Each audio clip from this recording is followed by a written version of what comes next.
या राज्यामध्ये कानाकोपऱ्यात कुठेही काही अप्रिय घटना घडली की अवघ्या काही क्षणामध्ये त्याला राजकीय रंग देण्याचं काम विरोधक करू लागले. खऱ्या अर्थाने हे दुर्दैव आहे. त्यातली त्यात संजय राऊत सारखे पोपटपंची घटनेचं गांभीर्य देखील पाहत नाहीत. पोलिसावर डायरेक्ट आक्षेप घेतात. मला असं वाटतं की पोलिसांचं मनोधैर्य खच्चीकरण होईल अशा प्रकारचं राजकारण्याने वागता कामा नये. सैफ अली खानच्यावर रात्री चाकू हल्ला झाला.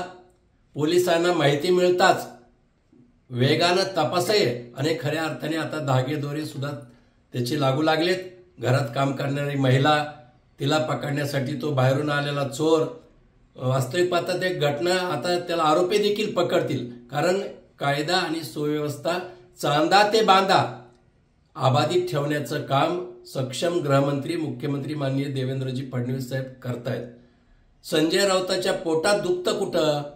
घटनेचं गांभीर्य न पाहता ते जर म्हणत असतील प्रतिक्रिया देताना की सैफ अली खानला पद्मश्री दिला, सैफ अली खानचं कुटुंब माननीय पंतप्रधान नरेंद्रजी मोदी यांच्यासोबत 1 तास दिल्लीमध्ये चर्चा करतं, ह्या अशा घटना अशा घडल्यानंतर अशी बालिश वक्तव्य करणं आणि अशा प्रकारचं राजकीय खोडसाळपण करणं संजय राऊतांना हे बंद करायला हवं.